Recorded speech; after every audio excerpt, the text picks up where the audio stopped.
Hello everyone, আমার house wife চ্যানেলে আর একটু নতুন ভিডিওতে আপনাদের অনেক অনেক স্বাগত। তো আজকে প্রথমবার বাড়ির ডেলি ব্লগ করছি, ভাবলাম যে আপনাদের সাথে একটু শেয়ার করি প্রতিদিন কি করছি না করছি টুকটাক। তো রান্না বসে গেছে, কারণ এখন বাজে প্রায় 11:30 মতো। আর তো তারপর আস্তে আস্তে আপনাদের সাথে সবই শেয়ার করবো কী করছি না করছি। আর যদি ভালো লেগে থাকে আপনাদের এই ভিডিওটা, অবশ্যই আরও করব।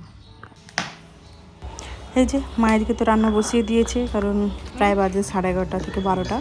আর এদিকে বাপিয়ারও তো বসে গেছে গাছের পরিচর্যা করার জন্য, কারণ গাছগুলোর মাটি চেঞ্জ করে নতুন মাটি দিচ্ছে, যাতে গাছের কোনো গাছগুলো যাতে ঠিকঠাক থাকে। গরমও পড়েছে বেশ। আর এই যে এদিকে আপনাদেরকে দেখানোর কারণ এটা, কারণ আমাদের বাড়িতে না শীতের যে ফল না, ওই যে ব্রকলি, ব্রাউন কপি এগুলো লাগিয়েছিলাম। দেখুন হয়নি এবছর, কেন জানি না। তো খুব ছোটো ছোটোই হয়েছে। তাই আপনাদের কার কার বাড়িতে এগুলো লাগিয়েছিলেন অবশ্যই কমেন্টে জানাবেন। এবছর শীতে আরও এর থেকে বড়ো বড়ো হয়েছে, কিন্তু এবারটা কেন হলো না জানি না। আরও অনেকগুলো হয়েছিল, সেগুলো আগে খাওয়া হয়ে গেছে, আর এগুলোই লাস্ট ছিল, আজকে তুলে নিয়ে এলাম। আর দেখেই বুঝতে পেরেছেন যে আজকে আমাদের বাড়িতে গাছ পরিচর্যার দিন যাকে বলে। আর আমের সিজন, প্রত্যেকটা গাছে তো পুরো একদম মানে আম গাছে মুকুলে পুরো ভরে গেছে। গাছ আপনাদের আম গাছে মুকুল এসছে নিশ্চয়ই, তো সেই মুকুলগুলোকে ধরে রাখার জন্য কিছু তো সার দিতে হবে না। তো সেই জন্য রীতিমতো সবাই লেগে পড়েছে তোড়জোড় করে গাছে সার দেওয়ার জন্য, যাতে মুকুলগুলো অন্তত ঝরে না পড়ে, থেকে যায় আমগুলো। কারণ প্রত্যেক বছর ঝড়ে হাফ মুকুল পড়ে যায়, হাফ আমগুলো ঝরে পড়ে যায়। সেই জন্য এখানে স্প্রে করা হচ্ছে। আমাদের বাড়িতে প্রচুর গাছ আছে, প্রচুর গাছ রয়েছে, সেই জন্য রীতিমতো সবাই কোমর বেঁধে লেগে পড়েছে, যাতে ফলগুলো ঠিকঠাকভাবে ধরে থাকে, যাতে না পড়ে যায় ঝরে। আর একদম না শুকনো হয়ে যাচ্ছে মুকুলগুলো, তো সেই জন্য দোকান থেকে সেই মতো বলোকে সার আনা হয়েছে, যাতে ঠিকঠাকভাবে মুকুলগুলো হয়, আমগুলো যাতে হয়।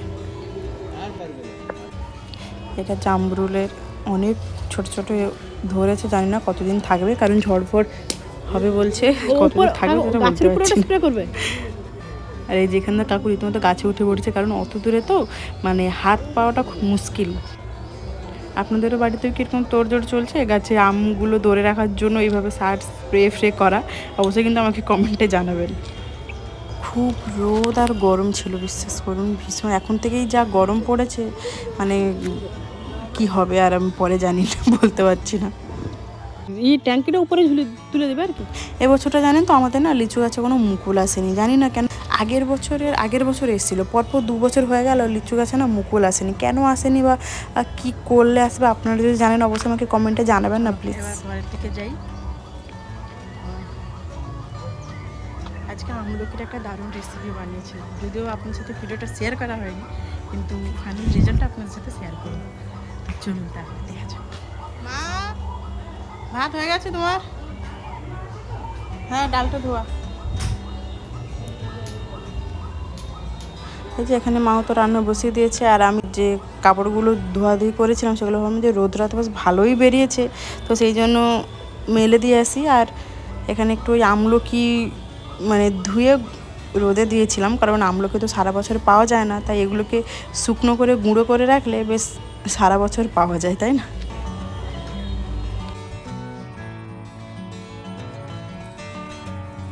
আরও আপনার সাথে একটা দারুণ জিনিস শেয়ার করবো। তো আপনারা তো প্রায়ই আমার প্যারিসের ভিডিও দেখেছেন, তো প্যারিস থেকে একটা দারুণ জিনিস নিয়ে এসেছিলাম। তো টমেটো চারা, এই দেখুন, এইগুলো হলো প্যারিসের টমেটো গাছ, যেগুলো আমরা প্যারিসের যে ছোট ছোট যে টমেটোগুলো হয় তার বীজগুলো নিয়ে এসেছিলাম, নিয়ে এসে বাড়িতে লাগিয়েছিলাম। দেখুন কত হয়েছে।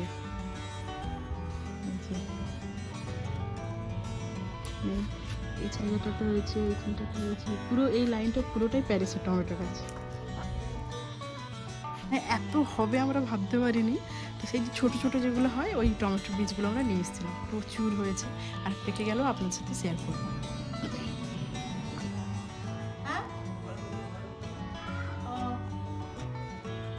এর থেকে কম হয়েছে না, এর থেকে কম।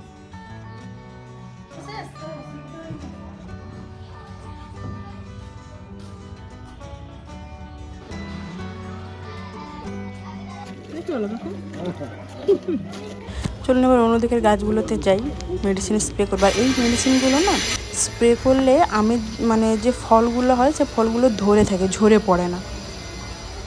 তো সেই মতো দিয়েছি, দেখা যাক কতদূর কী কাজ হয়, আশা করছি হবে।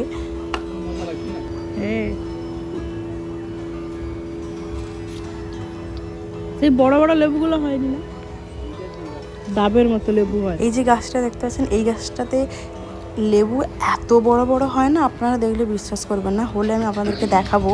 একদম মানে এক একটা ওই যে ছোটো ছোটো যে ডাবগুলো হয় সেই রকমই বড় বড় লেবু হয়, না দেখলে আপনারা বিশ্বাস করবেন। তোমার তো ফুল চলে এসছে, হলে আপনাদেরকে অবশ্যই শেয়ার করব।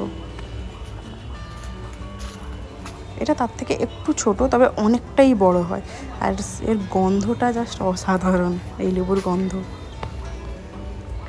কিছুটা সময় আপনার সাথে শেয়ার করলাম, জানি না কেমন হয়েছে, অবশ্যই কমেন্টে জানাবেন কিন্তু কেমন হয়েছে। আর যদি ভালো লেগে থাকে পুরো দিনটা কিভাবে কাটাচ্ছি, পুরো সময়টা অবশ্যই আপনার সাথে শেয়ার করবো, আর অনেক নতুন নতুন জিনিসও কিন্তু দেখাবো। টাটা।